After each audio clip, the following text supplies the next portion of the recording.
Hey, welcome back. Our next presenter is David Sereda, okay? And honestly, guys, I think David is perhaps the only one that is powerful enough to follow Jaime. Yeah, and brave enough, we'll say that too. Look, I had sort of an idea of what I wanted to say about David for this introduction, but I've kind of changed it up. I have something to tell you here that, well, it's just one more small amazing thing in an entire week of amazing things within an entire lifetime of amazing things, but nonetheless, it's amazing. When David got here a couple of days ago, we talked a little bit about his presentation and what he was going to say, and he showed me a few of the new things that we had been talking about over the weeks and months prior to the conference. And then he said, oh, and by the way, I have something a little bit new. He said, I think I know what caused the quake in Haiti. Oh, really? So he commences to show me. And he said, by the way, look at what is going on right now as we speak. And I looked. Oh my, what he showed me. And he said, look, when this snaps back, now he's going to give you the details on this, but just to the point I'm trying to drive home, he says, when this snaps back, we're going to have a mega, not just a big quake, a mega quake, a really big quake. He said, 2 to 3 days after, he says, I'm still working on the timeline, but you see right now it's pointed right at us. And he goes to the next hour's update, and oh my God, it snapped. Right as the moment we're talking about it, he says, oh my gosh, it's going to happen while we're here. It's going to happen while we're here. I kept bouncing over to him, and he kept updating me and showing me what was going on currently.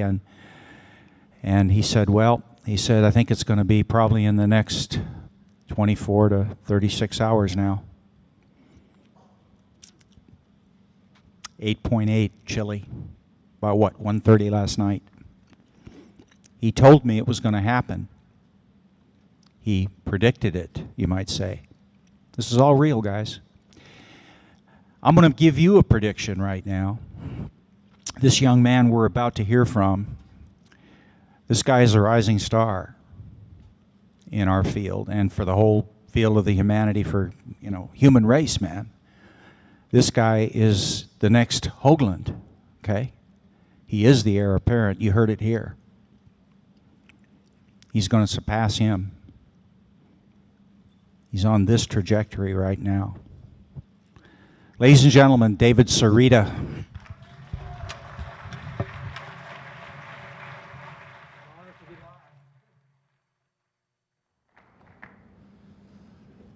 Members of the UFO Congress, the House and the Senate, the Speaker of the House, Bob Brown. It's an honor to be last. I mean, this is the end of Bob Brown's 20-some-odd-year journey here, and it's really great to be in this position. And a lot has happened in the last few days, so there's been a few surprises kind of thrown at us, and Bob kind of gave you a little bit of a teaser of something that I've been working on for a long time, and I'm just going to talk about this very briefly before I go into my full presentation on reverse-engineered UFO technology. I've been following the sun like people follow the stock market. And I look at the sun every day. In fact, as we're approaching 2012, those of you may have heard me on Coast to Coast AM with George Norrie talking about quantum electrodynamics in 2012, over here on my right and left. And I'm just going to show you what has happened in the last year is the sun went into the deepest solar minimum we've ever seen. And I had many dialogues with David Hathaway at NASA Solar Observatory. And I said to him, aren't we going to have a really cold winter this winter because the sun is so cold and the amount of solar energy converted into thermodynamic energy is much lower? And he said, well, we can't really predict the weather yet. And of course, everybody knows we had a very cold winter. We had a lot of snow in places we've never seen it, like Texas and the southern United States. And so I noticed what happened, for 10 months there were no sunspots on the sun at all, nothing. And all of a sudden they started showing up. And last September, if you look at the image on the left, is the sun on the September 28th. And I had had a dream just before this actually happened that there were going to be over 100 earthquakes, just off the coast of Australia. And I, didn't know what to think of the dream. But anyway, days later, literally days later, on the 28th of September, this sunspot on the lower portion of the sun, and the sun is spinning counterclockwise, which actually to you is this way. And what's happening is the sunspots about every 20 days or so line up with Earth, and then they disappear and go back on the other side. And there were none for months. It's like the stock market. You're looking at the sun and nothing's happening. And this sunspot was in alignment with Earth, and boom, we had a tsunami in American Samoa. Very little sunspot activity for months. On January 12th, the day of the Haitian earthquake, you see on the second image on the right, big sunspot on the top, produced a little bit of X-ray class flaring at the medium level. Boom, we had an earthquake. And so what I was showing Bob was something really, really rare, according to NASA, very, very, very rare. And that is what's called a hitter flare erupted on the sun, which looks like a long kind of piece of spaghetti hanging out of the sun. It was 1 million kilometers long. And it was actually on space weather. And it was just kind of dangling there for 3 or 4 days as attached to a sunspot, like an umbilical cord. And when the sunspot was facing Earth, I knew that this thing was going to break. I mean, like a piece of spaghetti, it was going to break and then smash into the sun, and you would get an effect. And it did it right when it was facing Earth 2 days ago. And that's when I said to Bob, watch out. There is going to be a big earthquake. And everybody knows what happens. But basically, as we move into 2012, our solar system is moving into higher and higher frequencies in the galaxy. And like we've never seen in millions and millions of years, we're entering a very new dimension of our galaxy. And the energies that we're entering in field spaces move their energy into the sun and then consequently hiccup them and move them into the Earth. So we are going to see some very, very interesting changes. But that's not what my lecture is about here.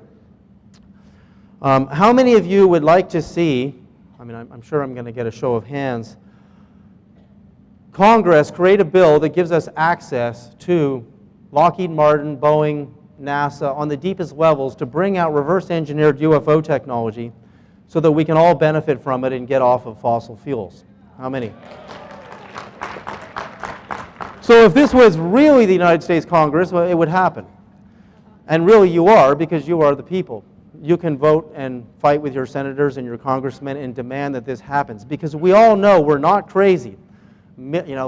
Thousands or hundreds of thousands of sightings of UFOs are happening over the past couple of decades, and we're not all hallucinating. And after attending the UFO Congress, which is kind of like going through university, you've seen the evidence, you know it's real. And last year I presented a new hypothesis on my discovery on quantum electrodynamics and differentials as the answer to tapping into the zero-point energy fields.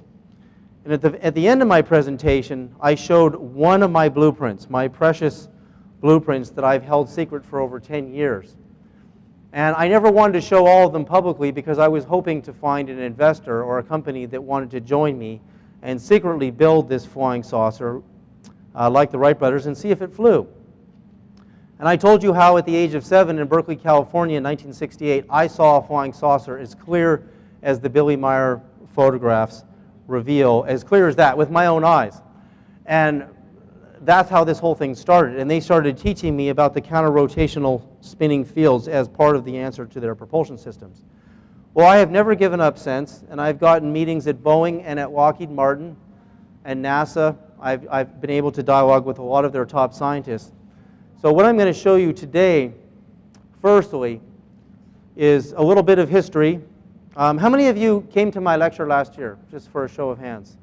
So yeah, not all of you, but a lot of you. So, I'm going to kind of fill in a little bit of the highlights of the old presentation and move into the future, because I have a lot of information to cover here.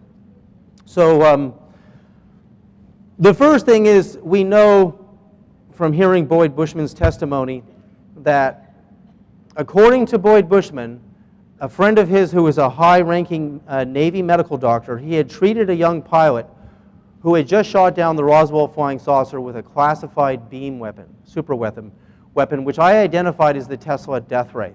I found in FBI FOIA files I showed last year that it was very clear that the Tesla death ray, according to Tesla, could melt an aircraft engine from 200 plus miles away. There's no laser, there's no beam, you can't see anything. And that it was development was 1943, so there was plenty of time for the weapon to be operative by 1947. Can we play video clip number 1 coming up with Boyd Bushman, please? And Boyd here, he's going to tell you the same story, but there's some interesting layers to it. I just want to open with this, and because he says some different things. I went to refilm him, a new interview. Informed me very well that he had a friend of his that was a pilot, and they had sighted one of those things on the radar, and they requested that he take the fastest airplane that we had at the time in 1947, and the propeller job, and to take it out and fly and see what he saw. And he, being one of our ace pilots, went out and saw it, and it was simply going back and forth in front of him. And therefore he called back and he said, "Well, guys," and he said, "Yeah, we see you, and we see it.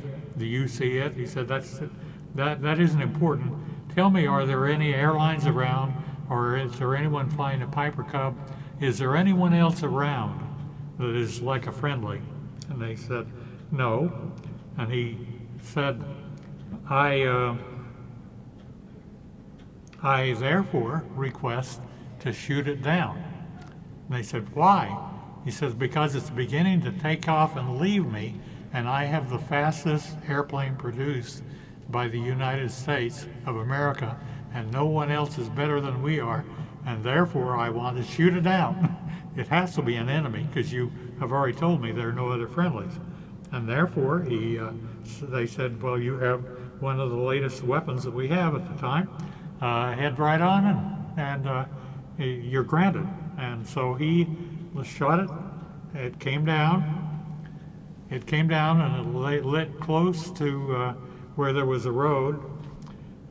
Being a pilot, he went on ahead and landed.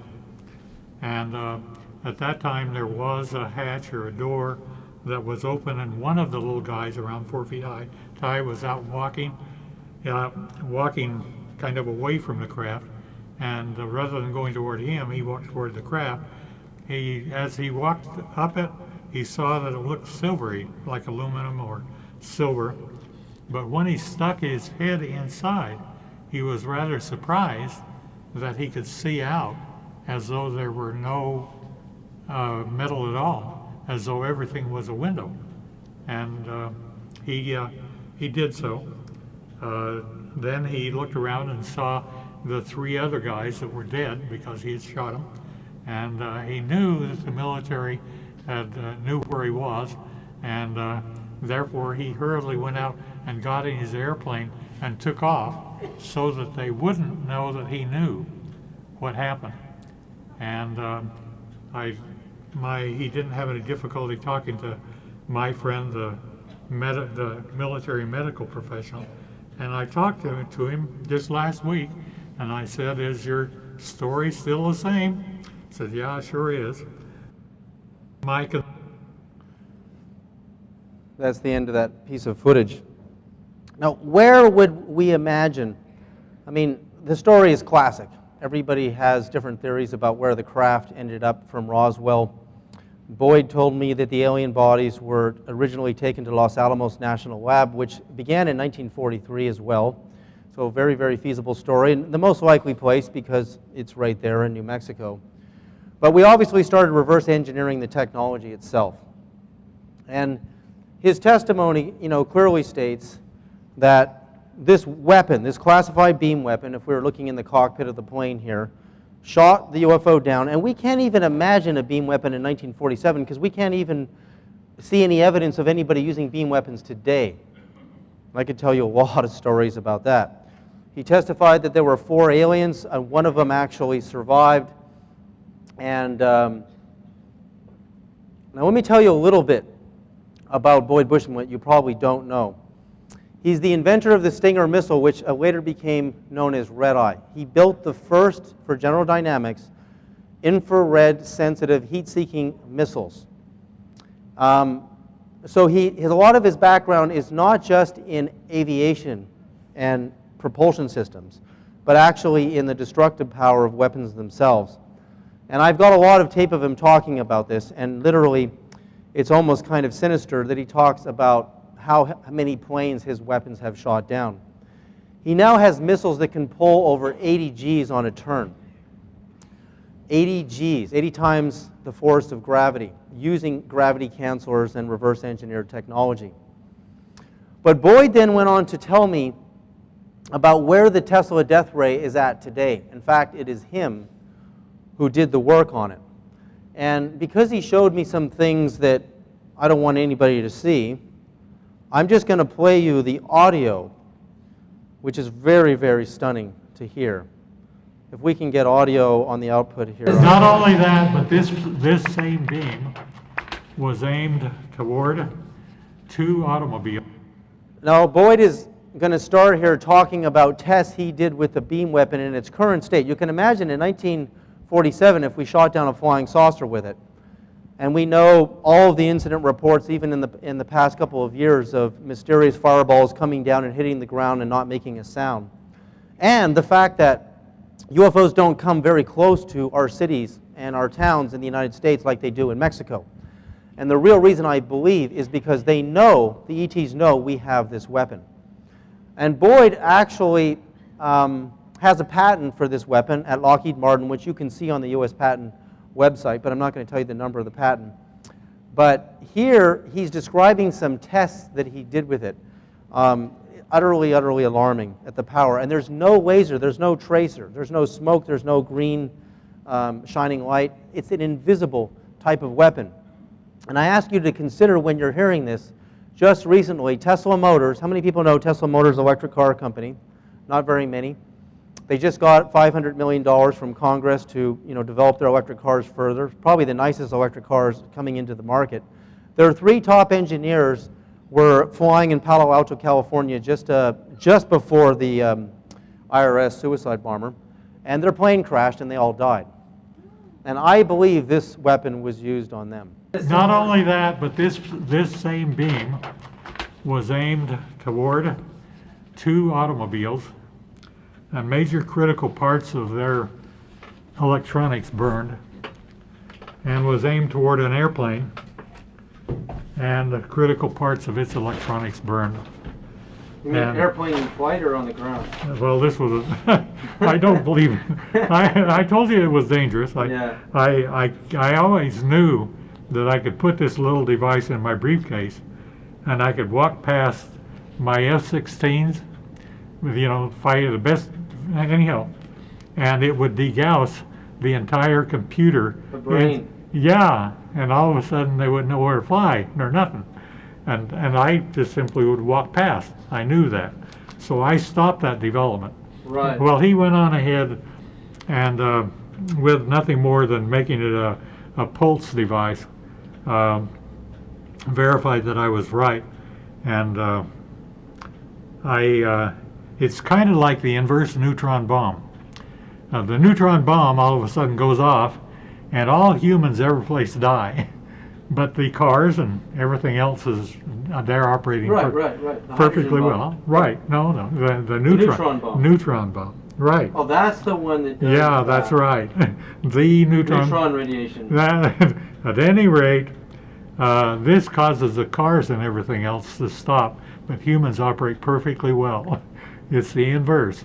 But unfortunately, I knew that as this develops, I can basically cross any frontier I want And they can't send helicopters after me, airplanes after me, tanks after me. I can make them all stop at quite a decent distance. Oh my God, that's amazing. They were- He's saying, actually off camera, he said, if you were being chased by military tanks and helicopters, this device is very simple. I don't personally know how to build it, but it's highly, highly classified as a weapon because it's apparently very simple to make.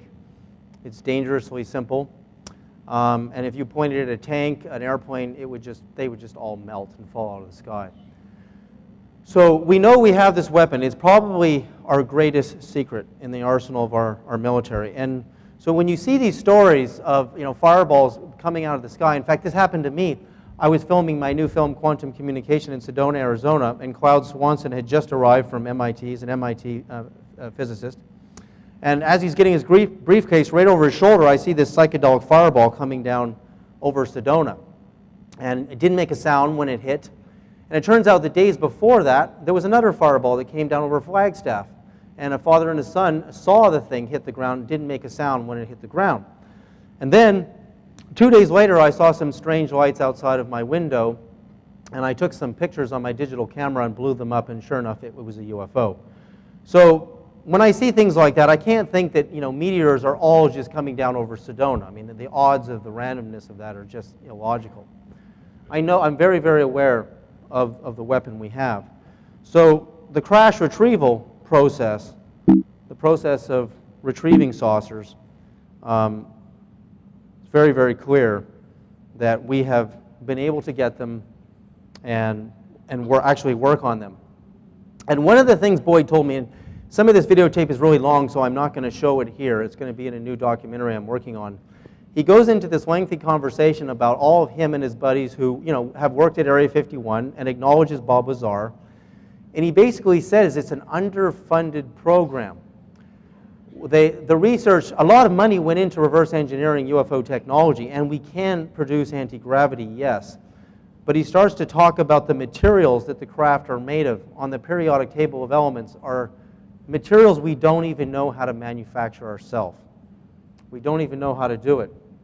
But I've been able to get enough information from Boyd Bushman and my presentation last year to build a set of blueprints and get confirmation on my design actually from 2 different sources. And you're about to see those. And it's so conclusively clear when I reveal my greatest secret to you that these blueprints are not just kind of random sketches, that we could actually build this thing and see if it flies. I gave, several years ago, 4 years ago, a set of my blueprints to a very, very high-level university in the United States, which I cannot name. And they took it to one of the top labs in Europe, particle physics research labs, and they apparently gave me play-by-play reports. They built my saucer, and it flew through the roof and blew a hole in the ceiling, very similar to the John Searle's first story, and it flew. And then they eventually built another one which they controlled, and I didn't know whether to believe the story. I mean, I was getting emails, and I was talking to an agent who actually was chasing men in black suits, and here I am in a black suit, being chased by, was it me? It wasn't me, because I wouldn't be here today telling you the truth. But, so now we're going to go inside of the craft. And, Boyd had first told us something very, very simple. He said that they produced anti-gravity as a very simple experiment, which anybody in this room can do. They got really good quality neodymium magnets, very, very high quality. He bought 2 that were $5,000 a piece with a donut hole in the middle, toroidal shape, and they bolt them together. You know how magnets like to push away when the poles are alike? And he forces the poles together and bolts it down and wraps it in a plaster to look like a rock. He drops it off a 60-some-odd foot tower at Lockheed, revisiting Galileo, and a hammer and a nail would both fall at the same speed because that's what gravity does. A lighter object does not fall towards gravity any faster than a heavy object. So Boyd's opposing magnetic fields fall slower every time. Since I left the Congress last year, he had Russian scientists confirm the same experiment. And there are people who have done it in Sedona. Very, very simple thing to do. So we know that that is the core of what produces anti-gravity, is slamming, basically fields together. In fact, that's one of the things that Bob Lazar said with element 115. They slammed the fields together and you produced anti-gravity. Well, then Boyd showed, last year you saw it, photographs of winged aircraft where they lowered these huge electromagnets. I mean, they were so heavy, no plane in the world could fly, and they were literally producing anti-gravity in these classified aircraft. So F-117s that don't make any noise, giant triangular craft, which is what Lockheed builds, not making any noise, are using this system. However, the system they're using is forcing miniature nuclear-powered energy into electromagnets, which are very simple. You can just use neodymium or iron and wrap some wire around them and force a lot of energy into them, was what we were using to produce the anti-gravity. So you would get a lot of radioactivity. In fact, it was interesting because Santiago Yatria was telling me that the footage you saw last year of the guy in Texas with the little dog in the yard and the UFO came really close and it affected the videotape, that the little dog apparently died or got sick a few days later, and so did the family, from radiation. And the tape was damaged from radiation. That was in Texas. Lockheed Martin is in Texas. The Cash Landrum incident was also in Texas. Radiation burns. Lockheed Martin's all over Texas. And this may shock you, but Boyd Bushman actually told me the Stephenville UFO, the big black triangle now, go back to the incident. How many people know Stephenville? Okay, almost everybody. Was being escorted by Lockheed fighter jets. And you now are aware that we have this weapon. Do you really believe that if we thought that was an alien craft and we were flying F-16s or F-22s anywhere near it, that we wouldn't shoot it down with our beam weapon? Why didn't we? Because it belongs to Lockheed Martin. And if you notice, all of Lockheed Martin's aircraft, their advanced ones, are all black triangles. And now this may sound crazy. If you go to the Phoenix Lights incident, it was a mile-wide triangle, and maybe Stephenville as well, and we'd like to think that's extraterrestrial. But when the triangle over the Phoenix Lights stopped in front of Phoenix in South Mountain, Goodyear, Arizona is right underground, right underneath the craft, and Lockheed Martin is right there. So I believe it's possible the Phoenix Lights UFO actually came from Tooele, Utah, which is where Boyd Bushman says the new Area 51 is, just north of the northern part of the state of Arizona, which is where the first witnesses saw the Phoenix Lights craft. So we've seen enough craft, but when I knew about the opposing magnetic fields, and I also demonstrated how I believe in crop circles, there are blueprints that reveal something very, very similar. Barbara Lamb showed you the clockwise, counterclockwise weaves in the grass, and we know there's clockwise, counterclockwise fields in opposing field magnets. Jeff Willis, years ago, gave me this piece of footage, and a lot of you have seen it, of the flying saucer. May 24th, 2003 and May 24th, 2005, left and right. And I took it into my editing bay, and I noticed, because it's interlaced video, two video frames interlaced like a comb, and it's handheld, two of the frames kind of went jagged on each other, and I saw this double impression. And when I blew it up, if you look at the lower image on the lower left, it's like a ghost. You're seeing through the black dome of the UFO right on the top, and you're seeing into the core of the flying saucer. And this is what it looks like inside, only in a few frames. I know what that means. I know what I'm looking at there. I'm looking at a concave-shaped Tesla coil. You can see the sunlight shining off of the edge of it right there. But you can't see the outer skin of the UFO. You're seeing into the inside. And that is because of the X-rays and the ultraviolet energy coming from the powerful magnetic drives in the center of the craft are giving you a picture of the inside, just in a few video frames. But also, just below the very, very shiny image there, you can actually see down in here a double impression of a wider coil. So narrower coil and wider coil here. So I knew what that meant. I knew that there were two coils interlaced with each other, and they were going to produce counter-rotational electromagnetic fields that were going to slam into each other, and there was a differential between them, meaning they have different wavelengths or different diameters. And of course, if you saw my presentation last year, you know the differentials are the key to zero-point energy. But what interests me the most about this is that concave Tesla coils, as opposed to straight cylindrical coils, would lens the radio waves to these conversion points here. And that is very significant. Remember, when Lockheed Martin produces anti-gravity, they're converting their electricity into radio waves, electromagnetism, and throwing it all into space, which is why everybody gets radiated.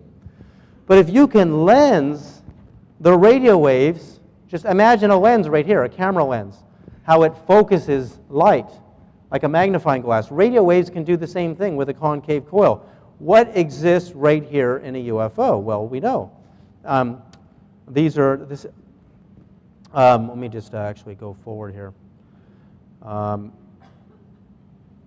Right here. What's on the rim of the UFO? There's a rim, a perfect place where you can put another ring coil and you can recapture that energy and fire it back into the center of the drive of the UFO. Now this is actually what the very, very simple crude electromagnets look like. You know, how many people in high school you did this? You wrap copper wire around an iron shaft and you run electricity through it and you got a magnet. But what's interesting about this is if you take two iron rods and you wrap the wire clockwise, so you have like fields, because remember, if you have opposite fields, the magnets attract, but like fields repel. If you take them both and they're both spinning clockwise, to you that's counterclockwise, and you spin one around to the other side, this one appears counterclockwise to this one. So that's why you get the counter-rotational spin in the field of the UFO. And in this crop circle, very interesting, you know, flipping the lid off of the top of the three-dimensional view of the saucer, you would get a clockwise, counterclockwise coil facing each other. So it's really identical to what I'm talking about here. Then what I did is I measured the diameter on a scale model, very, very large scale model of the image, of the first impression of the concave coil. You can see the sunlight shining off the metal rim here. And then the ghost-like impression of the wider coil, which I believe is sitting right on top of this. And the ratio I got was Fibonacci, the 1 to 1.618. And that's pretty interesting. So here's your side view of the inside of my proposed saucer. The concave coils, two of them inside of each other. Here's your narrow one, and here's your wider one. And then they slam opposing fields into each other in the center.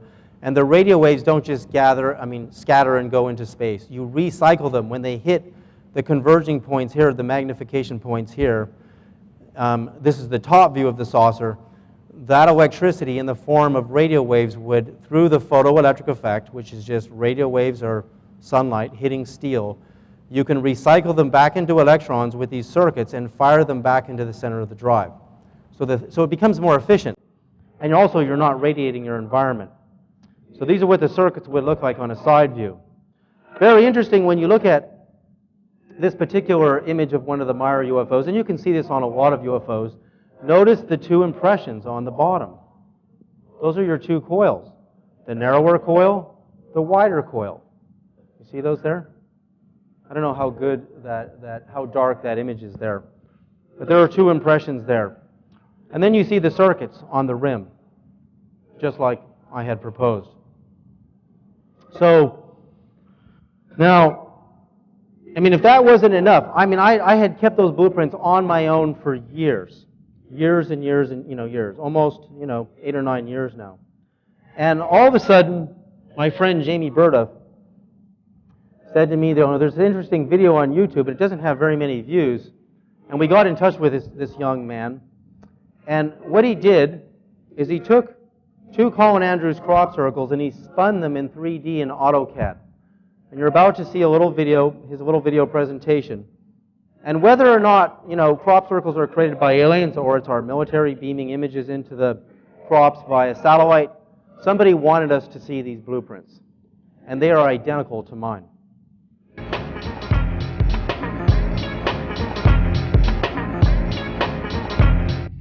make it full screen.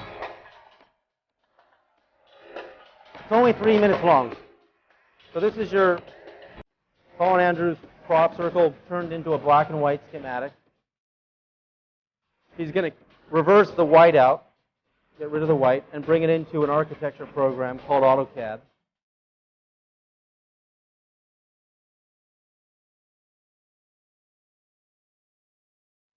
And he's going to take two crop circles in a row and he's going to interface them together. This will just take a couple of minutes. When I saw this, I just about hit the floor.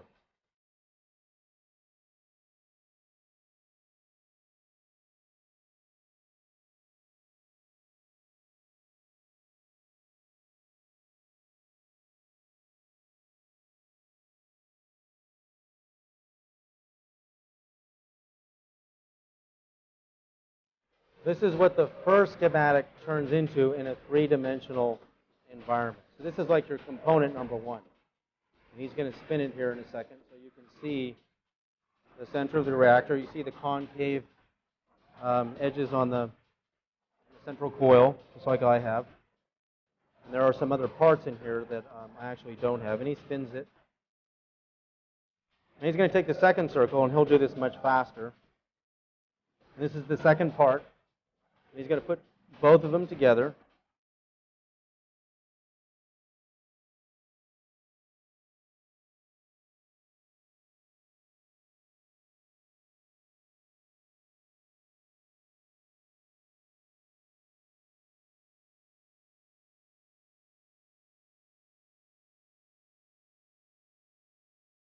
And there you are.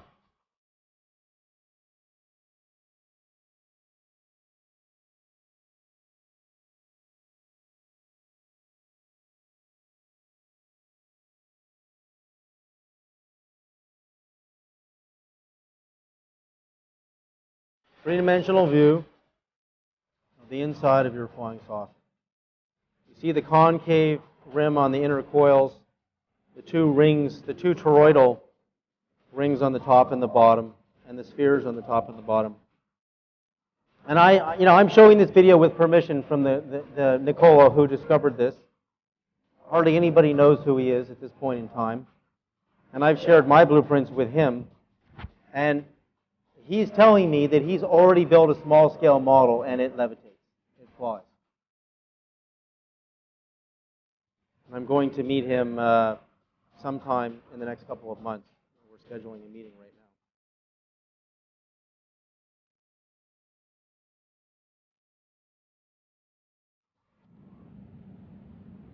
So there you go. I mean, it's very clear somebody, extraterrestrial or not, wants us to know how these craft work.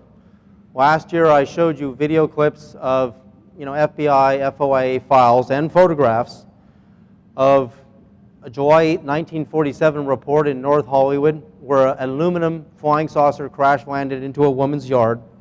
And when the fire department came, this thing was flying anti-gravitic, flying around Hollywood, California. Same day as the Roswell incident. It was a toy flying saucer, 3 feet wide, built by a kid who worked at Chevron, 14 years old. And again, when you opened it up, it looks very, very similar. So, I think it's just conclusively clear here that with these kind of schematics and blueprints, in full detail, that we can build this. We can actually build this. And I've been waiting for over 10 years for somebody to come forward and say, let's build it. I've showed them this kind of stuff.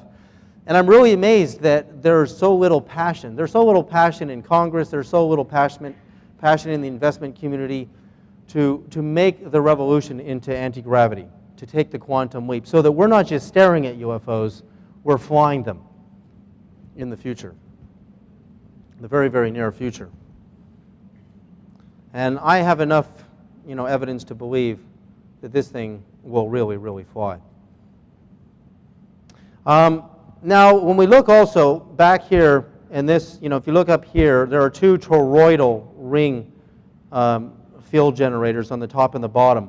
And I want to show video clip number 3, please, coming up. My friend Jamie Burduff, I read about him in the Sedona newspaper, doing counter-rotational field generators with copper wire wound in a sacred geometry designed by Marco Rodin. Jamie Burduff was able to produce a very simple ring-shaped toroidal transformer that he puts 2 amps of power and just 2 or 3 volts, 2.5 volts, and he's able to produce 200 amps with the same voltage in the core. That is 200, almost 100 times over unity. And you're going to actually see this. He's going to show you the electronic meters. I mean, if that isn't zero-point energy, I don't know what is. I mean, and these are the kind of parts, components that we're going to use in building this flying saucer if we can actually get the funding to do it. So we're looking at... Hi everybody, this is Jamie Buter. This is a short video. I wanted to show some of the aspects of the latest coil that I have designed. As you can see, it's a very different toroidal coil than some of the commercial ones you might have or might be familiar with. This is a very specific design of mine where I incorporate different geometric shapes. Well, repeating geometric shapes in this coil. It's a bifilar coil.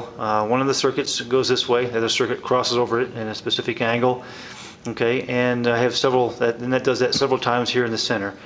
And it's a specific geometric pattern that I've created, and it goes along with the way I'm going to pulse the coil. It's a very specific way I'm going to pulse the coil or energize the coil, and it pertains to the mathematical geometry of the coil that I just finished putting together here, that I'm experimenting with today.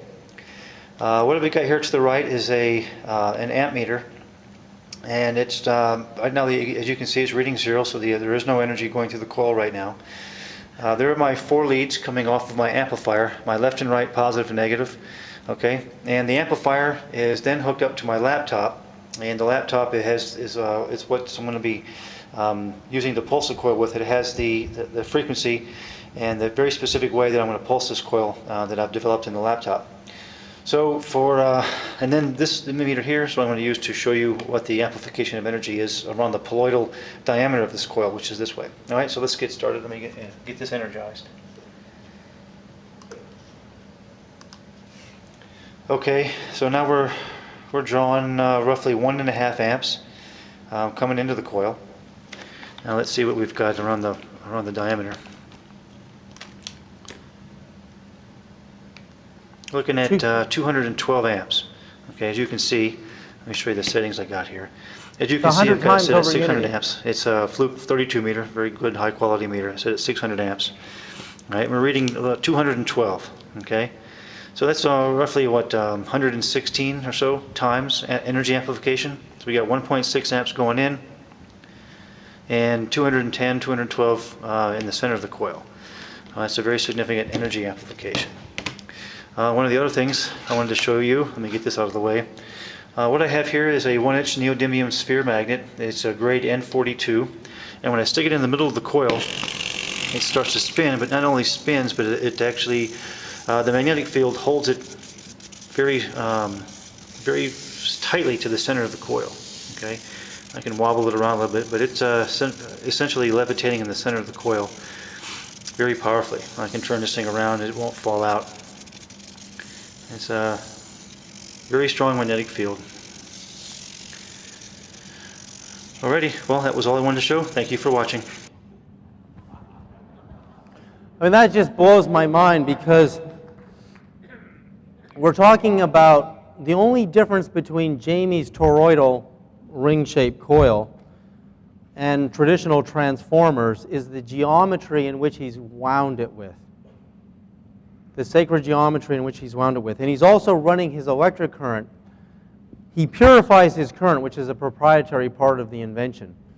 And he runs it counterclockwise, clockwise and counterclockwise, just like everything we've been looking at since last year and this year. And it's a very simple math formula. Volts times amps equals watts, and watts is the total energy burned. A lot of free energy devices or zero-point energy devices, you see an increase in voltage, which is just your flow potential or your electric potential energy or your actual flow of energy. And amperage is the amount of energy. So Jamie's volts stayed the same. His amps went up over 100 times. So if you do the math, volt times amps equals watts. Clearly, it is not. It is clearly producing a huge amount of energy. So I sent Jamie's videos to Boyd Bushman, and I said, Jamie can put in 2 amps and get 180 out, because he was up to 180 at that point. And he's been using my differentials and read my paper, and he's been able to make a lot of improvements. In fact, we're going to be using some better, more exotic materials for the core of his donut, very similar to the pendants I have at my table. How many people have either worn or seen the pendants where you see your body electricity goes into the coil, it's toroidal, and you wear it. It's just using your body electricity, and there's a huge increase in energy. I'll show you a little schematic of that in a few minutes. So the point is, it's the geometry in which the energy flows which causes the huge increase in energy, massive increase of energy. So if we look at this kind of technology and we look at the blueprints we just showed you, it's fairly clear that different people are getting different pieces of the puzzle. I'm looking at what Boyd Bushman showed us at Lockheed Martin about the opposing magnetic fields. I'm looking at Jeff Willey's UFO where I can see right through the middle, and I can see because of the concave coils I can recycle the energy instead of throwing it all away. And we're seeing the crop circle blueprints are giving us a clean, very, very clean schematic of how to make this work. And on that schematic there were two ring-shaped coils like Jamie had on the top and the bottom. So this is that part. So I really believe we're there. We're really there. We can build it. All we need is somebody who loves flying, who loves to go into the air like Richard Branson, or somebody who wants to send civilians into space to do this. It's not that expensive. It's not billions of dollars or anything like that, or even hundreds of millions.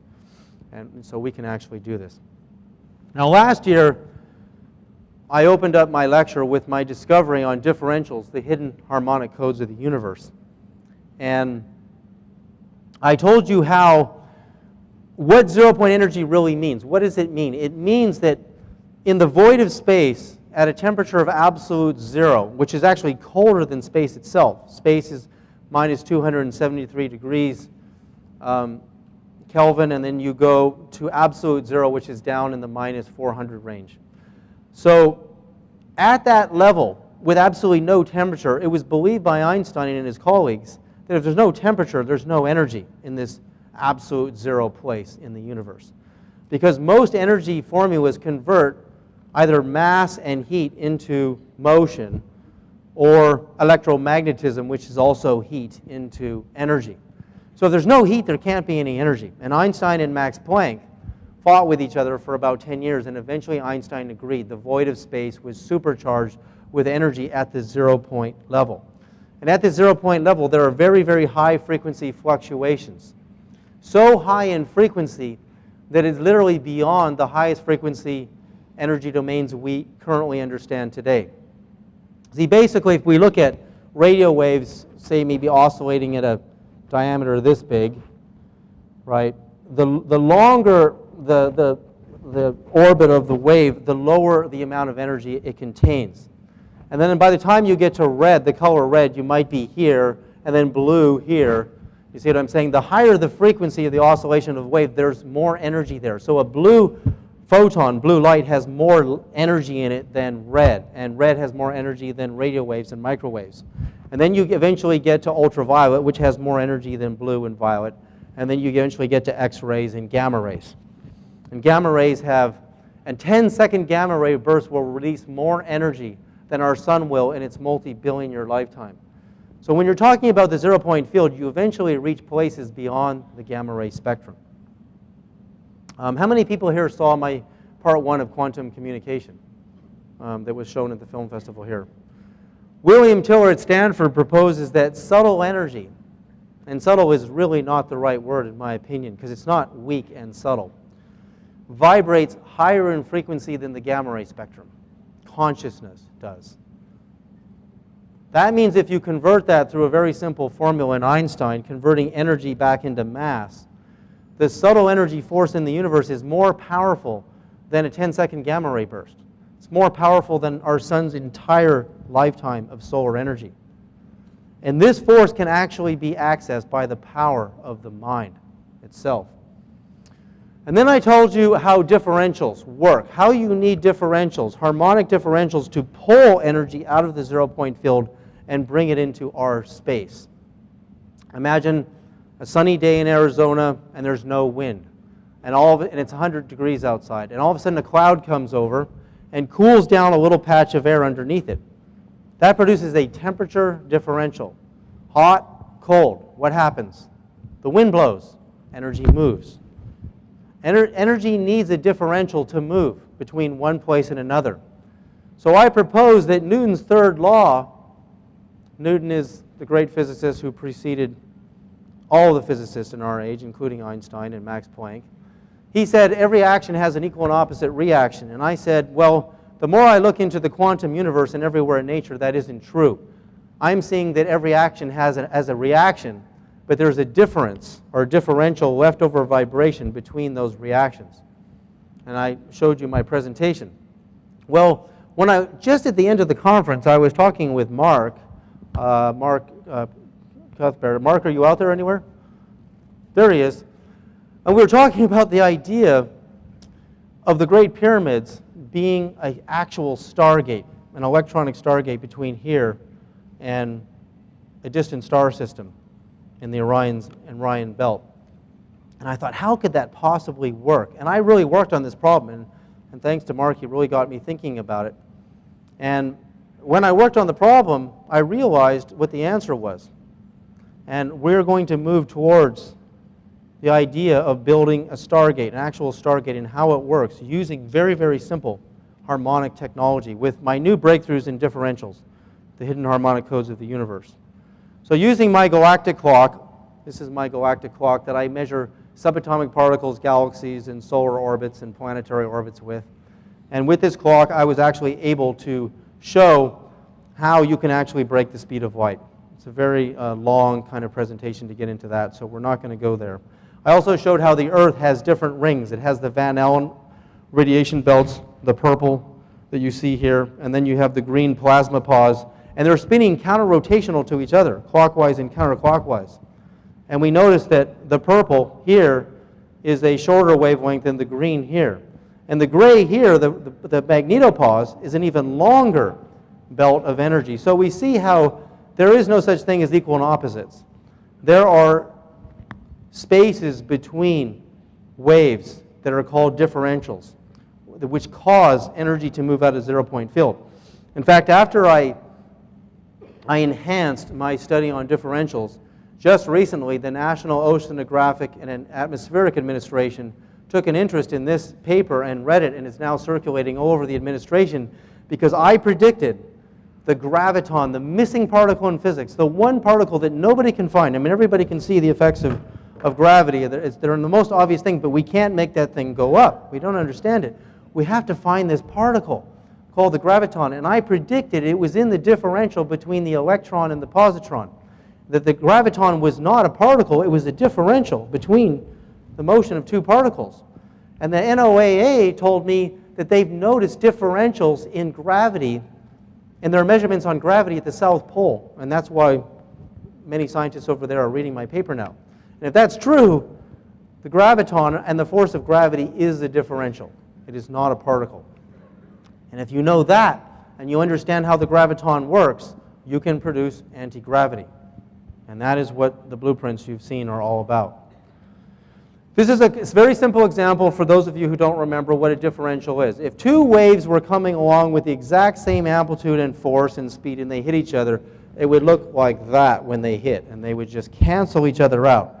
But you never see that in nature. You see this. Two waves. This wave is going 5 miles an hour, this one 4, and it curls over. The differential is right here in the curl on the crest of a wave. Those are very simple differentials. And then we looked at the quantum universe. These are real photographs from bubble chambers of electron-positron pairs. And the first thing I did is, if you look at the red versus the white wavelength, the red is going to complete an oscillation here sooner than this will, which means the electron and the positron are not equal and opposite. Yet physicists today at the Large Hadron Collider and searching for the God particle, they all keep telling us that every particle cancels the other guy out to zero. It is not true. It's very, very obvious. I wrote Frank Close, who's a world-renowned particle physicist, and he said, I just got lucky, just showed up in one photograph. I showed him another pair of electron-positrons here, and we can see that this is obviously wider than this. But since we were here last year, I decided to measure the diameters of electron-positrons to see what the ratio was, because the magic number between them would tell me what the graviton's number really is. What is the harmonic code of gravity. And I didn't know this last year. This is very, very brand new. So right here on the left, I blew this diameter of this orbit up to 10 centimeters, and I measured the next one, which is its counterpartner, the electron, and its diameter was 9 centimeters. And if you divide 9 into 10, you get 1.111111. Now this little 1.1111 guy, I end up finding out is everywhere. In fact, it's more prevalent than Fibonacci's sequence, the 1 to 1.618. And I did this all in the last year. And literally, studying dozens of models of subatomic particles, I find, I'm going to speed through this, find the 1.11, because this is all from last year. We did the, and for those of you who haven't seen my presentation last year and want to get caught up, you should get the video here at the Congress. This is my swimming pool experiment, looking at man-made geometries on how all the sides are equal. It's very, very wrong, because in nature, like this crystal, all of the sides produce uneven numbers. And I do all this math. I did math on the sound of the sun water crystal, and I generate my numbers for my differentials. So I decided to measure an orchid, a flower, and I measured the 2 petals from the center, and I blew the image up, and this was 5 centimeters and 4.5 centimeters and 5 centimeters. And when you divide the numbers, you get the 1.11111, not Fibonacci. Everybody knows about Fibonacci's 1 to 1.618, but that's not what I was getting. And the galaxy, the spiral arms of a galaxy, I actually blew this up to a very large scale, 20 centimeters from the dead center to here, and 18 centimeters here. You divide those into each other, you get the 1.1111. It's everywhere.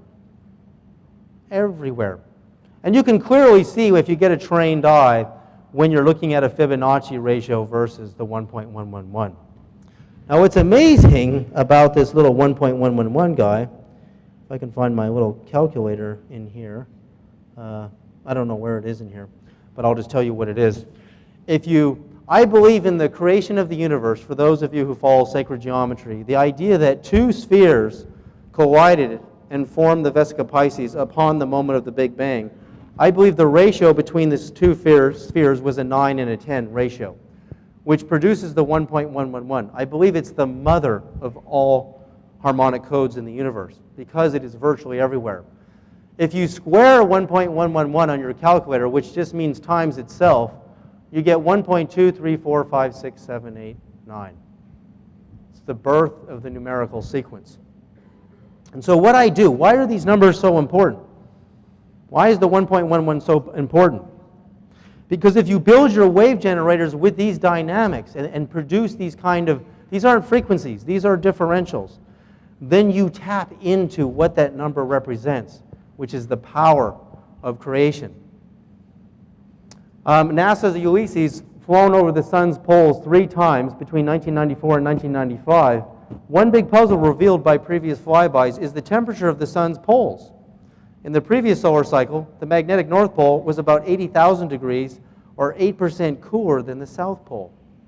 They didn't know this. Nobody knows. Why should there be a difference? No one knows. This is NASA. My differentials discovery tells you why there's a differential. Studying differentials all throughout the solar system. This is Saturn's North Pole. You see the hexagon structure up on the North Pole here? Finally, they photographed it dead on, so I blew it up to scale, and I found my centers, and I found 9s and 10s, ratios of 9s and 10s everywhere, and that's 1.11111. It's everywhere. It's the secret to gravity. I showed you it in the electron and the positron, which is where I predict the graviton is. You have to know this number if you want to find the graviton. I thought, the 1.11 is definitely it. One night recently, my wife woke up with a dream, and she was given this math formula. And that's about a harmonic set of numbers that meant nothing to her. Huge numbers, like 2200 and something and another number. And I divided the numbers into each other, and I got 1.33333. I thought, wow, what are the odds that my wife would have a dream and give me a number of a ratio like that? And that same night, I had a dream that an angel was holding a new instrument in its hand. And it played this instrument and it caused a stone to levitate, to float. And I knew that the instrument's ratio of its dimensions, which is secret, I'm not going to show it here, was what my wife had dreamt, which is the 1.3333. So I decided to look at electron-positron orbits even deeper. I blew these two pairs up really big, not as big, very, very small that you see here. And I produced the 1.33333. I was so blown away. My God, the 1.333. And I realized when I looked at more and more electron-positron orbits, they were all producing Archimedes infinities. 1.222s, 1.111s, 1.333s, 1.444s, 1.555s. The electron was spitting out all these infinity numbers rather than numbers that just end, like 1.2396, and then it just ends. And what's amazing about decimal systems is if I write a 0.1111 and the numbers keep going that way, on a scale of size, the further the ones go this way, the smaller the space I'm going to enter. And if we know that 0-point energy's wavelength is ultra, ultra small, smaller than the Planck scale, which is the smallest measurement ever made, I know that my infinities are going to reach the 0-point field. And the electron-positrons were producing all of the infinities, the 1.11, 1.333s, which means matter itself was vibrating all the way down to the 0-point field. The creation of all of matter was pulling energy from the smallest wavelengths, which is the highest power in the universe. And what William Tiller discovers is mind, if it knows this great secret called the coupling mechanism, a coupling that occurs on this very, very tiny scale. And certain human beings seem to have more of this than others, that brain can interface with this consciousness and access a power scale that would make all propulsion systems completely obsolete. I believe there are extraterrestrials, angelic extraterrestrials, who power their ships with this super, super high frequency energy, and they don't need any machines at all. So I took a piece of pyrite cube, I measured the cube. Of course, the sides all look perfectly square, but they're not. And I generated 23s and 24s and 22s, and I found that, basically everything in creation on the periodic table of elements, from salt to metal to iron to aluminum to hydrogen, everything has differentials. But why is it in school, when they teach us about the periodic table of elements, hydrogen is a hexagon, but all the sides are equal, lithium is a cube, and platinum is cubic faced, but every side is equal? That's because they don't see the secret of the differential. This is the water crystal before in the upper left and after we exposed it to the sound of the sun. And I didn't do this last year either. This is thanks to my friend Jamie Burduff, who did the coil you saw. We took the sound of the sun and we decided, because last year I had measured the radius or the center of the circle to the outer rims, and I got differentials on all the radiuses of the circle. But what he did is he took a measurement in the degrees in the angle between them. We're leading towards the Great Pyramid here as a stargate. You're going to actually see how all that stone is going to produce a huge harmonic field. And so we measured the angle, and we found they were all off by almost 1 degree or just a little bit more than 1 degree. Why aren't all the sides equal? Why are they different? Because if they were all equal, it wouldn't produce differentials. Now we're going to come to the Great Pyramid discovery. Oh, this is really, really huge. Huge news. October 30th, 2009, New York Times. I was so excited about this. Couldn't even believe it. What happened is, with NASA's new invisible telescope, looking at the center of the Milky Way galaxy, which NASA is getting a better and better picture of as we approach 2012, they found in the center of the galaxy something that shouldn't be there. A black hole in the center of the galaxy, if there is such a thing as a black hole, should be devouring everything in the center of the black hole. And they could see a cloud of dark matter in the center of the black hole, giving birth, not death, not destroying, super high energy electrons. Now, I predicted last year, before I left here, that dark matter, which is invisible matter to us, and dark energy, which is a polarity matrix, that the differential between dark matter and dark energy is where we extract mass and energy out of the invisible universe into the physical universe, which would explain why Hubble sees the whole universe expanding. But there was no proof that that was happening. But this experiment, looking in the center of the galaxy, it was very clear that dark matter was giving birth to super high energy particles in the form of gamma rays and microwaves. And it was leaving the black hole and not going into it. In the pursuing months, very, very recently, astronomers were looking at distant galaxies in their black hole, and they're seeing the birth of water in the center of a galaxy. Water. What's water doing being born out of a black hole? If that's a black hole that's sucking everything into it. Being born, and how does water survive? How does this stuff survive the super high temperatures in galactic center? Turns out the astronomers found that it was creating a membrane around itself to protect itself. That's a cell. That's intelligent life. That's what our cells are. They're just water with a membrane. The ancient Maya believed their god, Canub-Ka, resides in the center of the galaxy.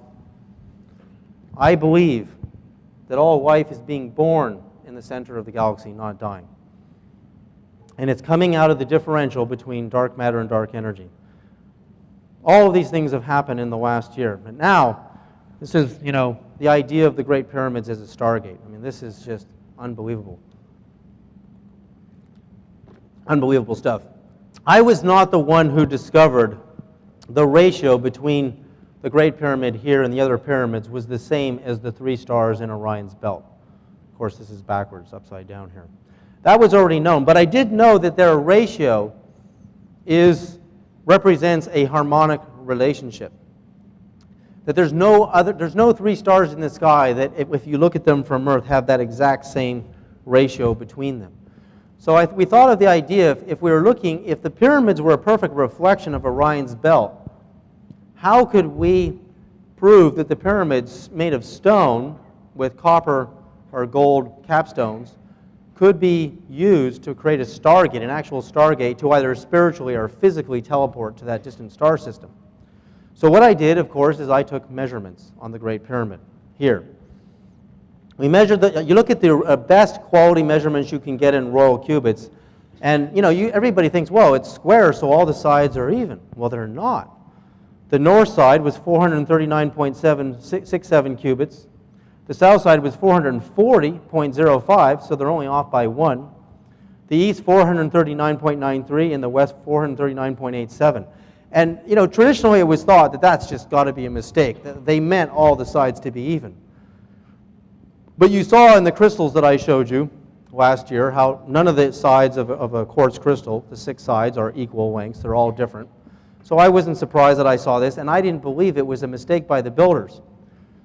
So what I did, of course, first, I measured on scale, the distance between point A and point B, and the distance between B and C, and I did the math, and I generated these numbers: 0.954, 54, 454545. So I got an infinity, and I thought, well, those are the numbers that represent the ratio looking at Earth at Orion's belt. And I thought, okay, those are my numbers, and those numbers are proprietary to the Orion's belt star system.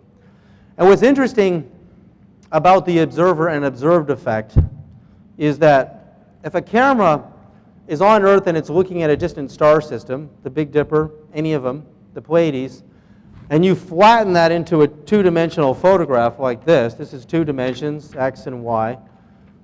It doesn't have depth. And if you measure the distances between all the stars and do ratios between their distances, that is proprietary to the observer and the observed. Think of the observer and the observed in the quantum universe. If I'm over here looking at Orion's belt, the ratios are going to look different between the stars in a 3-dimensional space. So if I vibrate those harmonic codes into the ether, into the universe, the Sirius star system, or Orion's belt, knows that there's only one place that sees me with that exact ratio, and that's Earth. Very, very interesting.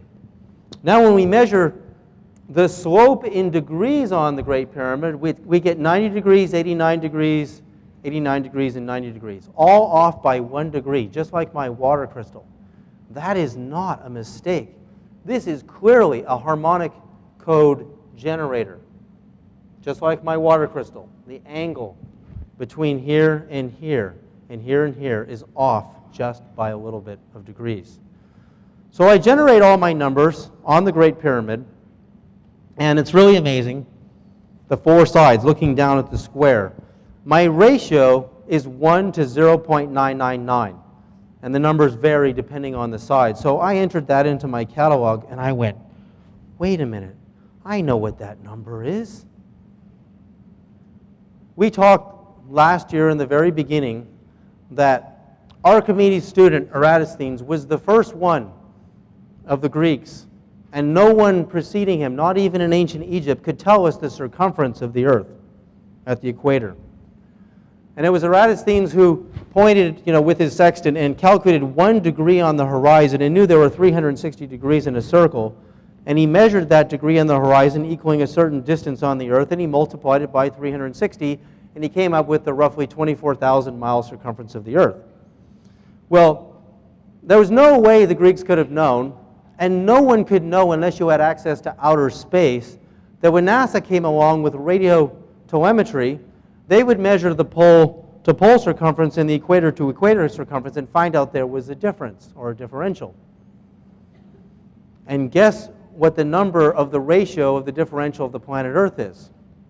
1 to 0.996. And the pyramid is 0.999. 99% accurate, the same harmonic code is in the base of the pyramid and the Earth. And I believe that third decimal point would be corrected, because the Earth is a slight egg, at the position at Cairo on the egg. Every position on the egg in 3 or 4 decimal places later is going to have a different number. I believe it's 100% accurate to Cairo. Now, there's no way the builders of the pyramids could have known those numbers unless they had access to space, because even the Greeks could not figure it out, which means this is a mathematical case of proof that the pyramids were built by beings who had access to space. But what are the pyramids being used for? Well, this gets even more and more amazing. And this just happened very, very recently. I decided to take another electron-positron because I noticed the electron-positron was a slight ellipse. It wasn't a perfect circle, just like the Earth. And the electrons are what spin around all of the atoms with which our bodies are made of, the rocks, this stuff, the water. I wanted to know that same ratio, this way versus this way, on the atom and see if it's the same as the Earth. And guess what? 12 divided into 12.5 centimeters, which is the scale I blew it up to, is 1 to 0.99. When the bigger you blow it up, it's the same number. It's the same number, which means all of the harmonic codes in the atoms in your body are all vibrating with the same harmonic code as the planet itself. And that means a distant star system or a distant planet, even in our solar system, has its own harmonic code. This is where it starts to get really interesting. In quantum mechanics, this is very important to know this, but in quantum mechanics, any two systems that are entangled with each other, that share the same wave properties, and you separate them, if you separate the electron and the positron, and they're not equal wavelengths, but if you separate them and you alter the wave functions of this electron, the positron, even 1,000 miles away, will, faster than light, copy it. Which proved that in quantum entanglement, everything communicates faster than the speed of light. And that is really amazing, because even though quantum physicists don't know how to do what I'm about to tell you, they do know that there is a math, a set of wave functions, frequency, amplitude, and spin, and different functions that determine whether two systems are entangled. And no matter how far you separate those two little twins of each other, they communicate faster than light. But what if I could mathematically identify the harmonic code of a distant star system, and I knew its math. And I knew that the pyramid itself, made of stone, very, very interesting, because stone acts as an electronic capacitor. What would happen if I could produce entanglement at a distance? Because I would get Earth's harmonic codes, which I just demonstrated, all of our atoms in our body are vibrating at, and so is the planet. All has the same harmonic code, 1 to 0.99. And the base of the pyramid has the same harmonic code as Earth, but yet its ratio of pyramids has the same harmonic ratio as Orion's belt. Does that mean that the pyramids mathematically are in an entangled relationship with Orion's belt? Well, to me it does, because I know the secret of the power of stone. I know that stone acts as an electronic capacitor. It can hold a very, very weak amount of electricity. And the human body, for those of you who have been by my booth here, we take these pendants, these rose quartz and all kinds of different materials, and we expose them to my harmonic codes. We expose them to the 1.1111 and the NASA sound of the sun and Fibonacci as well. And they really hold the vibration really well. There's no energy in the stone, and yet for people who have been by, before and after, we measure your voltage in your body, your millivolts before, and when you connect with the stone, your voltage goes way up in your body. And we also photograph the human aura before and after. How come there's energy flowing when I'm not using a battery? I'm just using harmonics. Well, we know the secret to zero-point energy is not about more fuel and more fire and more fossil fuels and nuclear power.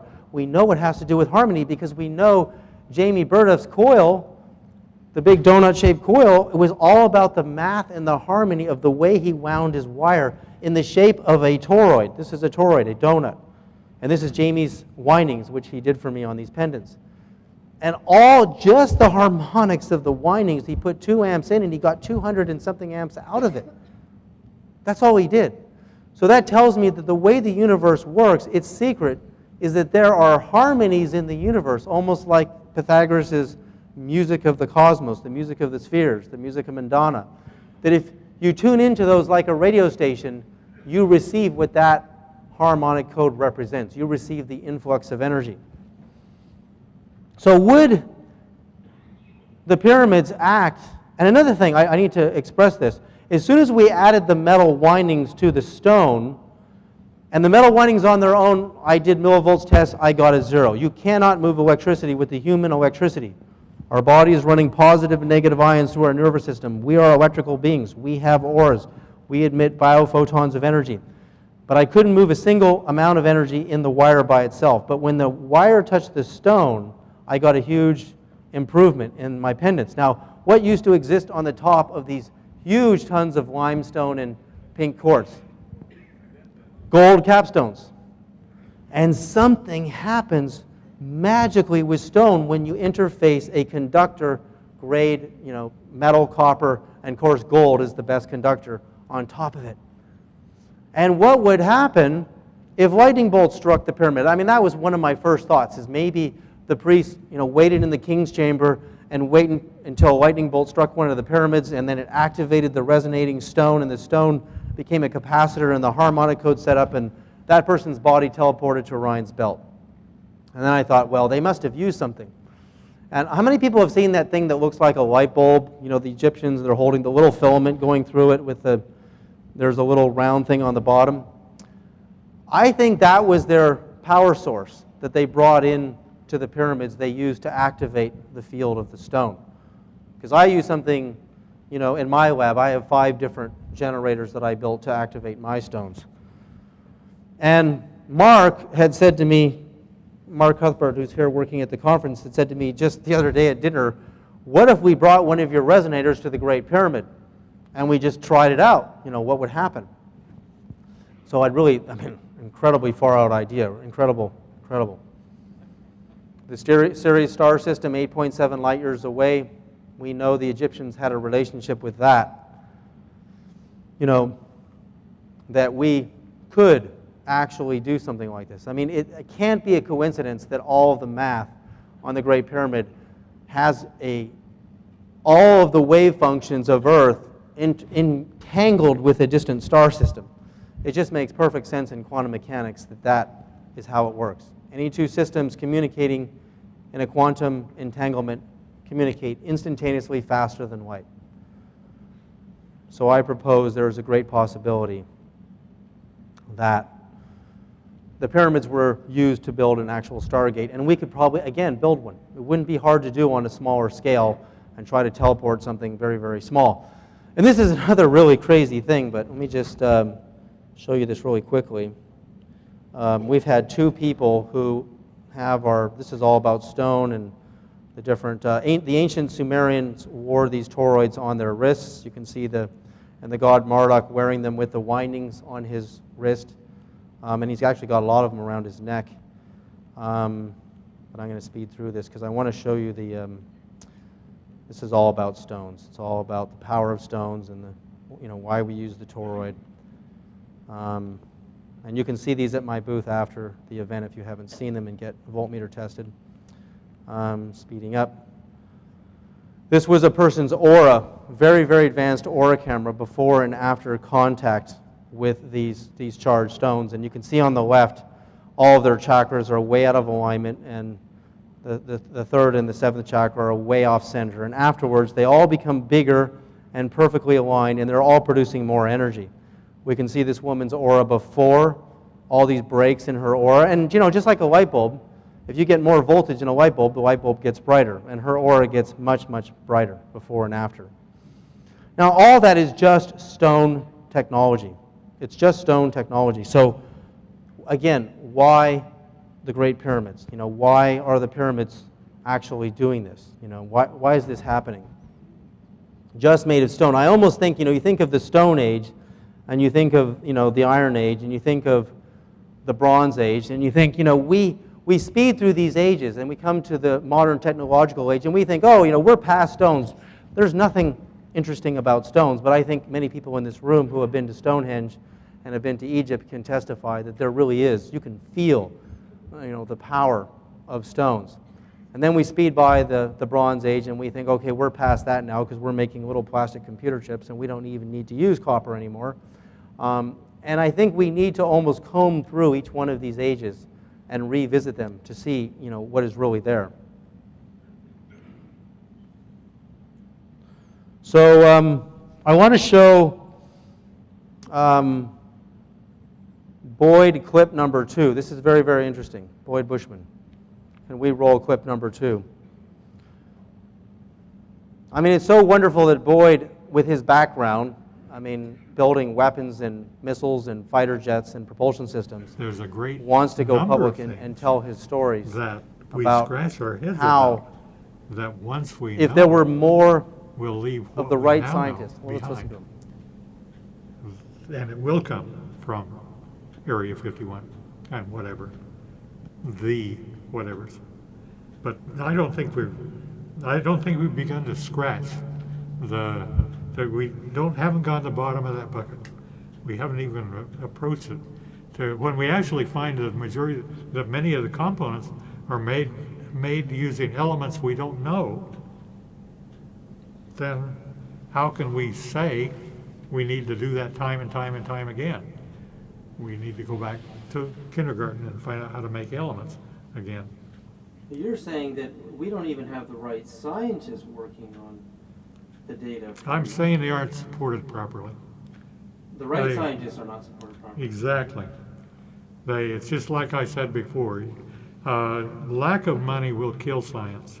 I've seen technologies die because of lack of money.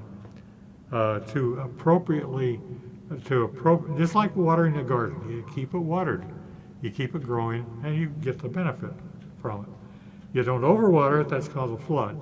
You don't underwater it, that's called drought. You water it, you bring it along. But you don't allow some idiot to just decide to stop because his brother's not over there. It isn't providing family to any of his relatives. It isn't providing food to any of his relatives, so it should die. That's stupid, isn't it? It is. Oh, well. All right. So we're underfunded in this area. What Boyd is really telling us here is that his friends and him who have had access to the craft at Area 51. And more scientists are talking who have had access to the craft at Area 51. You know, it's sitting out there in the middle of the desert, and there are scientists, and there is a lot of money appropriated to black ops and to different projects. And we do have anti-gravity, but it's highly radioactive. And the reason it's highly radioactive, as I proposed, is that we are using nuclear-powered electromagnets, and we're throwing all of our electromagnetism away because we're not lensing and recycling that energy and making the systems more efficient. And we don't even need nuclear power sources because we can do this on a much more efficient level. But what Boyd is saying, there's the buddy system. You know, I was a defense contractor. I worked in landmine and bomb detection for Department of Defense in an Orange County company for 2 years, and I'm still a consultant today for people in Homeland Security. And I'm a shareholder in one of these companies, and you know, I cared a lot about landmines and bombs, and I found, I mean, this is what really happens. The Princess Diana Landmine Fund wouldn't give us any money because they didn't really want to find the bombs, they just wanted to educate people about them. So you may see huge amounts of money going into black ops, but Boyd is saying it's a buddy system, it's a family system. And he gets meetings with 4-star generals, highest ranking generals in our country. And he tells them that, you know, we actually have the craft at Area 51 and we need some more funding, but they say, no, just tell me about your new missile. Tell me about your new beam weapon that you're working on and how I'm going to win my war because, you know, I don't have time for that stuff. They actually don't take him seriously. And that's how bad our government cover-up has been on this issue. It's so bad that the presidents don't know, the congressmen certainly don't know, and the senators don't know, but the UFO Congress knows. And the UFO Senate and the House knows, but they don't know. And so he's saying that there are good scientists whom if we funded, we could actually do a better job at reverse engineering the Roswell craft and other crash retrievals. But the funding isn't going to the right people. And he's kind of frustrated. You know, Boyd is sitting there and he's saying, I mean, here's the guy who has this huge career at Lockheed, and they don't pay these guys super well. For a good reason. They don't want them going off doing their own projects and funding their own science because they pose a potential national security threat if they do. But in a way, that's a mistake, and that's the way a lot of espionage between Russia and possibly in the future China. You get these retired scientists who have no money and their children are have very little money, and they get an offer from China to say, okay, or Russia, if you give us your anti-gravity device, we'll pay you really well. And they get tempted. And the security on this stuff is not even as good as you would like to think it is. Well, very few congressmen have ever known the truth, real congressmen in the United States Congress, and senators and generals even. And Stephen Bassett can tell you about Jim Jones and Obama's new administration. And there's Jim Jones looking on the internet for zero-point energy devices. And he's a 4-star general and the head of National Security Advisor for Obama. That's his research, YouTube. And I can show him better stuff. If he came here, he would see a better presentation. And they're doing an investigation to over Unity devices, and we're going to use YouTube and spend billions of dollars. So don't look at the amount of money that goes in, because that's the key to what Boyd is saying. It's the buddy system that keeps turning the old wheels, and they don't know what they're looking at. I know the scientist who built the afterburner for Rolls-Royce. Can't tell you his name. He told me in person he was blindfolded, taken in an elevator after he flew on a long plane flight. He believes he was at Area 51. He's a metallurgist. And he looked at the alien bodies, he saw them, and he saw the craft. And they brought him in because they didn't understand the metals, consistent with what Boyd Bushman is saying, the materials. Materials are key, and I have a lot of experience in working with materials, from everything from nuclear fusion that I worked in for 10 years and landmine and bomb detection, to even these little stone pendants that I have. I've seen different types of stone in my field generators do amazing things. I have one type of crystal, only one.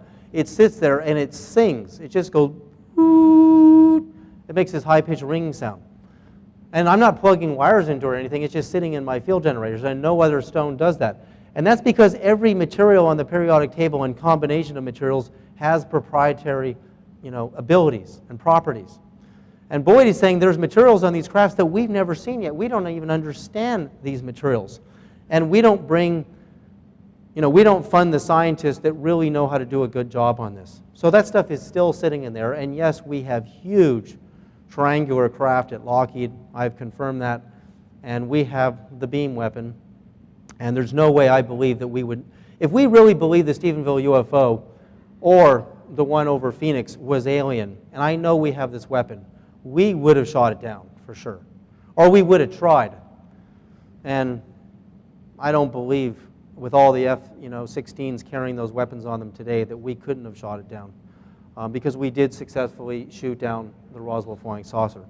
And I know there's different theories on that. I know lightning storms. How many people have seen, even when I was in Los Angeles, huge lightning strikes hitting airplanes, commercial airline planes, and a couple of people get a little bit of electrocution, but the plane doesn't go down. I don't believe that story.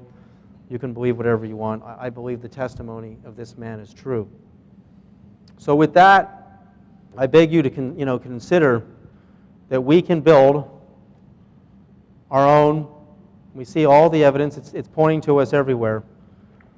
We can build it. And if anybody wants to help me, send an email to David Sereda, Sereda @hotmail.com, and we'll see what we can do together.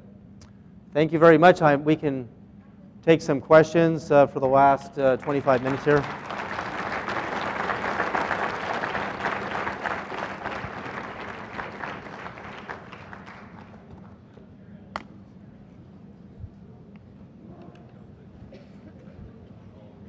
If anybody has questions, I guess we can come up to the microphone here.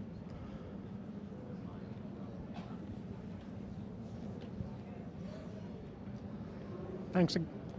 Hello, testing. Yeah, you just got to get closer to it. Yeah, there you go. Thanks again, Mr. Sereda.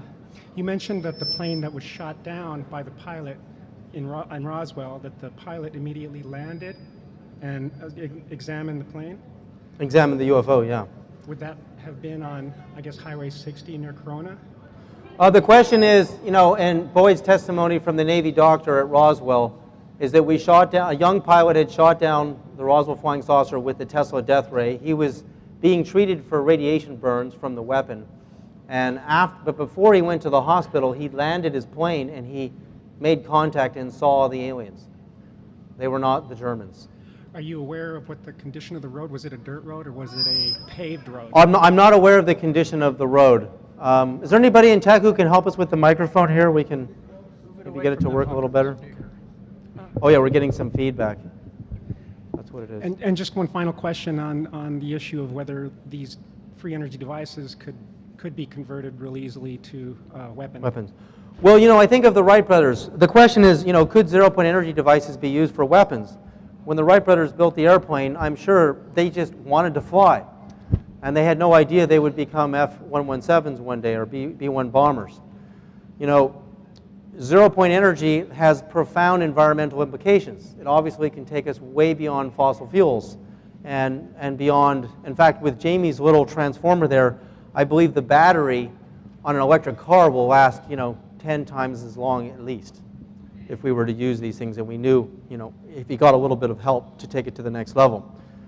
But the last thing Jamie's thinking is how I'm going to use my zero-point device to power a weapon. We already have a lot of power. We can already power weapons. And I think it's human nature, whether it decides to use any technology, even oil, for good or for evil. Next question. Yes. Are you familiar with the Monroe Institute and what they're doing with their hemisync technologies? Oh, of course, yeah. To create out-of-body experiences. Mm-hmm. Well, I'm wondering if they are aware of your research and the possibilities. I know that they do the differential. They have different frequencies going in each ear, and the differential is a brainwave frequency that seems to enhance the potential to do out-of-body travel. And I'm just wondering, but I think that frequency is, they're looking at 7 hertz, right around there. Mm-hmm. But if it's close to the frequency of the Earth, yeah. Yeah, but these frequency that you're talking about, the one that is the Earth harmonic. It's not a frequency, it's a harmonic code. And a harmonic code is the differential between Yes. two frequencies of... Okay, but that's what's happening. They're doing Two or more. two different frequencies Yeah, coming into I each understand. ear. And it is the differential that the brain Right. seems to... That's very good observation you made. Incredible. I know about those. They're called binaural beats. When you beat Yes, the yes. brain with sound of different wavelengths in each ear, Yeah. the space between them causes this altered state function to happen. Yes. And it's interesting you say that because when I produced the 1.111 in my lab, which was pretty hard to do, to build this new generator, because all of the windings, everything I do, I have to do by hand, because there's no machines that can do it. I do meditation. I meditate every day for 30 years. And I was wondering why when I went in my lab, 10 minutes later, my brain is producing this huge amount of ecstasy. And one day, there was so much pleasure in my brain, I could barely touch the keyboards because it was like, wow, incredible. And I didn't know if it was the meditation or if it was the 11111. And so what I did is I would go into the lab and not meditate until later that day, or not meditate as much, and it kept happening over and over and over again. And I wrote William Goldman, who's a sound guru, really. William Goldman is amazing if anybody hasn't heard his work. And he said it's probably the binaural beat, but your binaural beats are happening in your wave generators at the speed of light rather than at the speed of sound. And that's why the ecstasy is more intense. And Monroe uses the binaural beat through sound to stimulate an out-of-body experience, which I tried. It didn't work for me, I have had many out-of-body experiences and mystical experiences, but it didn't work for me. But that is how it works. Yeah. Well, I wonder if they Differentials. would think about having those differentials be with your ratios. You the could ratios you're getting. calculate them to some of the ratios that I have, not Yes. the Fibonacci. Right. The Fibonacci is already well known, and a lot of experiments have been done on it. But the 1.111 is the 1111. How many people see 1111 everywhere? Yeah. Yeah. That's because you're tuning into the mother code of the universe. That's what I believe. And of course, there's more to it than that. But that's a brilliant observation. Thank you. Yeah, thank you. David, during the millennial celebrations with all the great statesmen there, a great fog came up at the time when they were supposed to have put a gold capstone back on. The pyramid, yeah. What is your take in the fact that they did not do that? Well, I don't think they really understood what it would do. I think they thought maybe it would be some kind of symbolic kind of message that we were sending to the ETs. But it's interesting that you say that because just in the last couple of months, how many people have seen the pyramid-shaped UFOs flying around in Russia? And I believe Jaime just may have shown one. And one of the ones that I saw in Russia was, I noticed the edges were not wobbling. They were locked solid. That means there's no way you can get an angular piece of geometry as a balloon and the wind's not going to do a little bit of this to it. It was locked solid. And Interesting take on that was the Stargate ET craft that was in fact just totally a pyramid that sat down Right. on top of it. And I think that is the message. We need to put the gold capstones back on and do the experiments that Mark has inspired me to do.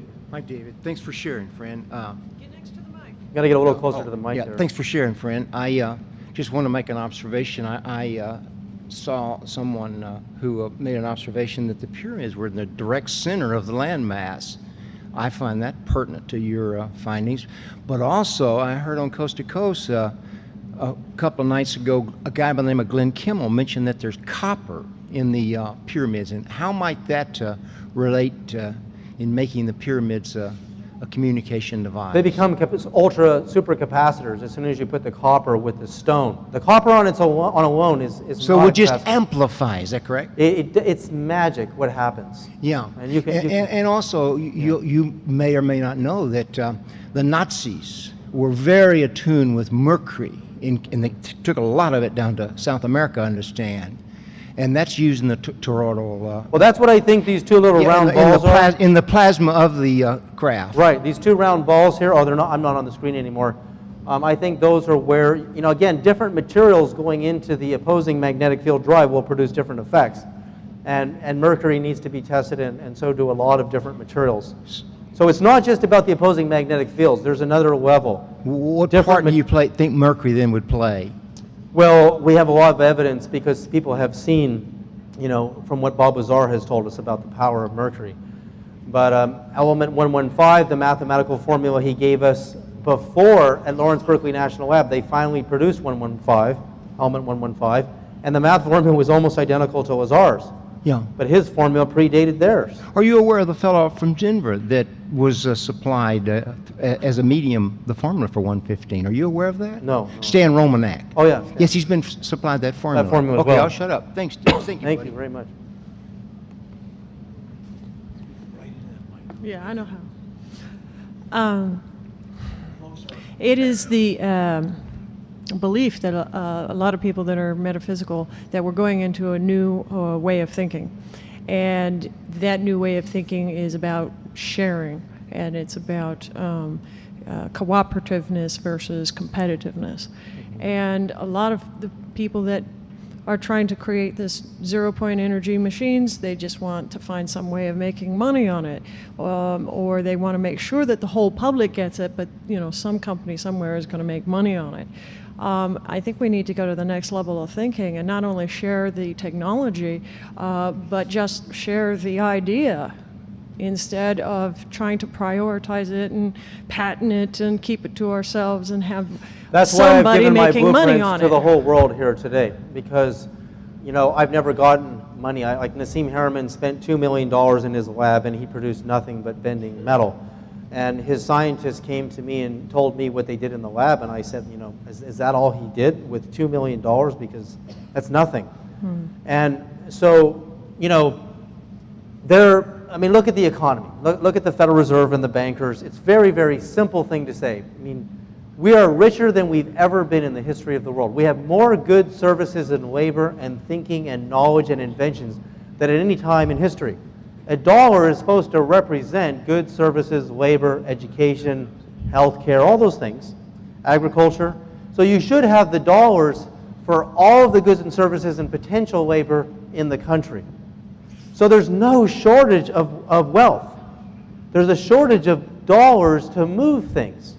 Unemployed, Obama says, well, we can't afford to go to the moon, but we have the steel, we have the unemployed workers to go there. And we either have to get beyond money or we have to get beyond central bankers. Yes. Hi, I have a share and a question. The share is, I did a continued fraction of your 10/9, and it 1111 crops up. I'll hand you the paper. Right, the on way. 1.111, which is what we talked about. Yeah. And it's interesting, on 2012, it's central planet time. On the actual moment that we come into the date, the supposed end date, it will be 1111 standard time, which is really, really amazing. Yeah. My question is, presentations have made the claim that there's a lot of underground economy money and rogue corporations that are doing this type of research. So even if more governmental sponsored research is running up against the buddy system, what's the possibility that there are rogue operations that are just moving ahead with the technology? Well, that's exactly right. I'll give you a story. John Searle, how many people saw the John Searle film? He got an offer in Thailand, and Thailand has relationships with China. No one would give him a measly $2 million. Even at the end of the film, you see the NASA scientist, and no, we don't have $2 million. Oh, that's so much money. And he might be trying to trick us. If I was the appropriator of science and technology funding in Congress, I would give every guy and woman with an idea all the money they needed, because only one of them has to be right. There was only one Thomas Edison who invented the light bulb. There was only one Nikola Tesla who changed the entire world. So they don't all have to be right. You need to hedge. And our problem is we're so cheap. I hate to say it, but even Bob Bigelow wouldn't give John Searle $2 million to find out if he's telling the truth. I believe he's telling the truth. It all makes perfect sense to me. We don't have $2 million, and the experiment that I want to do is in the hundreds of thousands dollar range. Nothing. Peanuts. We're not really passionate. That's the problem. And rogue countries are willing to fund this stuff. And that's our mistake. We are asleep at the wheel. Every great invention in the history of the world, you can go to the airplane, the automobile, the computer, the electron microscope, all of them happen in this country first. But now, because corporations rule, and there's a lack of incentive and a lack of spirit in our investment communities, there's no passion to look at the UFO reverse engineer technology and see what we can gain from it. And that's why a lot of inventors go rogue. They go, and when you say rogue, I don't know if you mean, foreign countries or even, criminal levels or black ops, or if you just simply mean, Be anything from rogue corporations to rogue nations. Right. Okay. It's a very good point. We will lose if we don't fund this technology. Hi. I was interested in hearing a little bit more about the black triangles that you said you got confirmation about, I guess, through Lockheed maybe, or? Yeah. Let's go back to the Phoenix lights. The eyewitnesses, it said it wasn't a formation. They saw it black out the sky. But the first witnesses were in northern Arizona. And last year I showed videotape of Boyd Bushman, who's been at Lockheed for 20 years. You can search his name on the U.S. Patent Office and see all these Lockheed patents. He's not lying. He said they moved a big part of Area 51 to Tooele, Utah. And Tooele, Utah is just north of where the first sightings of the black triangle that was over Phoenix appeared. And it stops right over Goodyear, Arizona, and Lockheed Martin is right down there. It's hard for us to imagine that we have craft that big. But if you understand how anti-gravity works, it makes perfect sense that we could have a craft any size. And Lockheed builds black triangles, the B-1, the F-117, the B-2 bomber. They're all black triangles, and that was a black triangle. I know it's hard to believe. It's just that we can't imagine where would they park the thing, right? Tooele, Utah. It's a big open desert out there, and I don't think the Mormons really care about scrapping around the desert like people do in Nevada. So. Are you familiar with the famous wood carving that was done in 1566 regarding the event in 1561, 5 years earlier, over Nuremberg, Germany? No, I haven't seen that wooden carving, but I have seen the carvings from South America and Peru that look like the space shuttle, and I've seen things like that. The one in 1566 in Nuremberg, Germany, it shows a city at the bottom, and it's an event in the sky, and it has those tubular, I guess, tube-like, cigar-like looking UFOs. Jaime showed video earlier of orbs coming out of them. It shows tubes with orbs inside them and even orbs coming out of them, multiple different ones. Right, I've seen that video. Yeah, it's a picture. Apparently, what happened, more or less, the long story short, is that I guess white orbs were fighting black orbs, and they had some kind of battle, and it was real crazy. And then at the end of it, a huge black spear, triangle-shaped spear, flew over real slow and silent, and that was the story. The whole thing takes place in one picture that this guy carved on wood, so it's kind of a busy picture, but it was an event that took place over Nuremberg, 500 years ago. Wow. And I was wondering, or I always kind of thought that black spear thing that was described in that wood carving, maybe that's the same kind of thing that flew over Phoenix, but you're saying that maybe a mile-wide craft is possible. So we may... Yeah, I don't have confirmation that the Phoenix lights was Lockheed. I suspect that. Right. But I know for just pure logic, understanding this beam weapon and how powerful it is, and how it's more classified than the atomic bomb. Nobody will ever know how the thing works, even though it's incredibly simple, apparently. Atomic bomb is very, very simple, too. It's just hard to get the plutonium. But there's no doubt that there is a Star Wars going on. And I've heard stories just like you said, white craft and black craft fighting, and even beings fighting. I know my wife's cousin, he's in high school right now, and he's training to be a fighter pilot. He wants to be a fighter pilot in the future. He saw a UFO in the sky. He's seen them several times, and he saw this black kind of, the flying men from Mexico? He saw one of those, and then this white being came upon it and just destroyed it and dissolved it into nothing. And he saw this on the roof of somebody's house in California. There's no doubt, the more you look at, even the Space Shuttle Columbia incident, which I've shown before, the photographs that show the beam weapon coming in and making a sharp right angle turn and striking the Columbia. There is a Star Wars going on. And I have theories about it. Maybe ETs are fighting over who gets Earth next. It's pretty obvious we're going to destroy the place. We don't respect our environment. There's trash over the lawn outside of the casino, and there's trash in the rivers. People don't really care about the environment that much. Not the majority. It's the minority who really care. And they're probably thinking, these humans are going to blow themselves up and have a war, and who gets Earth next? And then so one ET race calls dibs, and the other one shows up later and says, no, it's mine, and then they start shooting each other. That's just a wacky theory that I have. I don't know. All right, thank you very much, Thanks, guys. everybody. We'll see you at the dinner.